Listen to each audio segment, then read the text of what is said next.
Hello నమస్తే. ఆంధ్రప్రదేశ్లో త్వరలో అసెంబ్లీ సమావేశాలు జరగబోతున్నాయి. అసెంబ్లీ సమావేశాలు జరగబోతున్న నేపథ్యంలో మళ్ళీ అసెంబ్లీకి వైసీపీ వస్తుందా రాదా అనే చర్చ చూస్తున్నాం.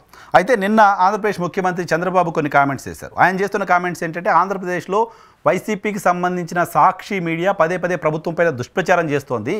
ప్రభుత్వం ఏం పనిచేయలేదని చెప్తోంది. ప్రభుత్వం సంక్షేమ కార్యక్రమాలు అమలు చేయలేదని చెప్తోంది. ప్రభుత్వం ఏడాది కాలంలో చేసింది ఏమీ లేదంటూ పదే పదే ప్రతిరోజు విషం కక్కుతోంది. కానీ అసెంబ్లీకి మాత్రం ఆ పార్టీకి సంబంధించిన నాయకులు ఎవరు రారు. నిజంగా సవాల్ చేస్తున్న ఫేక్ వార్తలు రాస్తున్న ఫేక్ పార్టీగా ఉన్న వైఎస్ఆర్ కాంగ్రెస్ పార్టీకి దమ్ముంటే అసెంబ్లీకి వచ్చి మేము చేసిన పనులపైన చర్చలో పార్టిసిపేట్ చేయండి.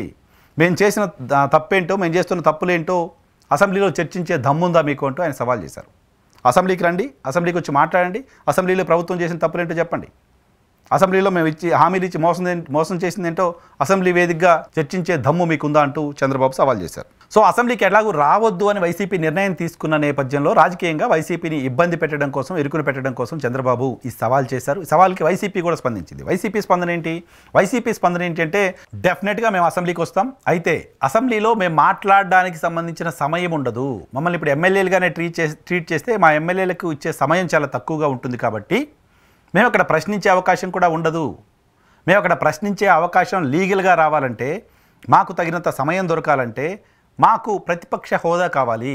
ప్రతిపక్ష హోదా ఇస్తే మేము డెఫినెట్గా అసెంబ్లీకి రావడానికి సిద్ధంగా ఉన్నామనే మాట వైఎస్ఆర్ కాంగ్రెస్ పార్టీ మరోసారి చెప్తోంది. చెప్పడం మాత్రమే కాదు, లీగల్గా కూడా మేము కోర్టుని అప్రోచ్ అయ్యాం, కోర్టు దృష్టికి తీసుకెళ్ళాం, కోర్టులో కేసు నడుస్తోంది. కోర్టుకి మేము చెప్పిన మాట ఏంటంటే మొత్తం శాసనసభలో ఉన్న 4 పక్షాలలో 4 పార్టీలు ఆంధ్రప్రదేశ్ శాసనసభలో ప్రస్తుతం ఉంటే అందులో 3 పార్టీలు అధికార కూటమికి సంబంధించిన పార్టీలుగా ఉన్నాయి. మిగిలిన ఒకే ఒక్క party YSR Congress party. Principal opposition పార్టీగా ఆ పార్టీకి మాత్రమే అవకాశం ఉంటుంది. ఇంకెవరు లేరు కూడా కదా. ఉన్న పార్టీలు అన్నీ అధికార పార్టీగా ఉన్నప్పుడు న్యాచురల్గా ఇంకో పార్టీ, మిగిలిన పార్టీ ప్రతిపక్ష పార్టీ అవుతుంది. అప్పుడు ప్రతిపక్ష పార్టీ హోదా సభ్యులతో సంబంధం లేకుండా వైసీపీకి ఇవ్వాల్సిన అవసరం ఉంటుంది. అది ఎందుకు ఇవ్వట్లేదు? అది ఇవ్వాలి కదా అనే మాట వైఎస్ఆర్ కాంగ్రెస్ పార్టీ చెప్తుంది. కోర్టులో కేసు ఉంది. నిజంగా ప్రభుత్వానికి మేము అసెంబ్లీకి వచ్చి ప్రభుత్వాన్ని ప్రశ్నించాలని కోరుకుంటేనో, ప్రభుత్వాన్ని నిలదీసే అవకాశం మాకు దొరకాలంటేనో ప్రభుత్వం కోర్టులో ఒక అఫిడవిట్ వేయండి.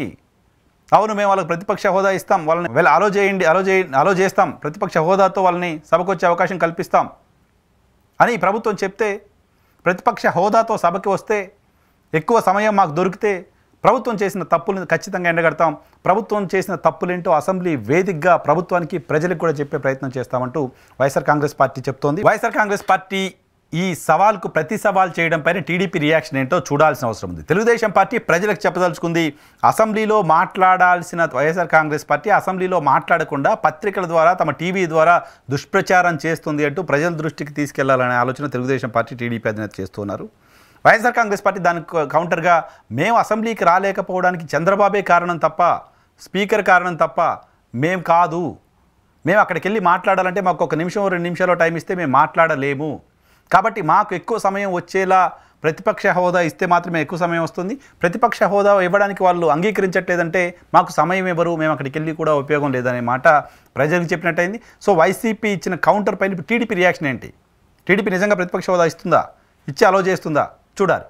ప్రతిపక్ష హోదా ఇవ్వలేదు కాబట్టి మేము వెళ్ళట్లేదంటూ వైసీపీ చేస్తున్న వాదన లీగల్గా, టెక్నికల్గా సరైనది కాదు. కానీ టెక్నికల్గా ఇంకేమైనా రీజన్స్ ఉండొచ్చు. 3 పార్టీలు అధికార పార్టీలో ఉన్నాయి కాబట్టి ఒకే పార్టీ ఉంది, దానికి ప్రతిపక్ష హోదా ఇవ్వాలని. కానీ టెక్నికల్గా అది సాధ్యమయ్యే పరిస్థితి లేదు. కాబట్టి తప్పించుకోవడం కోసం మాత్రమే వైసీపీ ప్రతిపక్ష హోదా అంటూ జపం చేస్తోంది. ఇలాంటి విమర్శ తెలుగుదేశం పార్టీ నుంచి ఎదుర్కోవాల్సి ఉంటుంది. సో అసెంబ్లీ సమావేశాలు జరిగే నాటికి ఈ సవాళ్ళు, ప్రతి సవాళ్ళు, దమ్ముకు సంబంధించిన చర్చలు, అసెంబ్లీలో హాజరు కావడానికి సంబంధించిన చర్చలు మరింత ఎక్కువగా కనపడే వాతావరణం ఆంధ్రప్రదేశ్ రాష్ట్రంలో చూస్తున్నాం.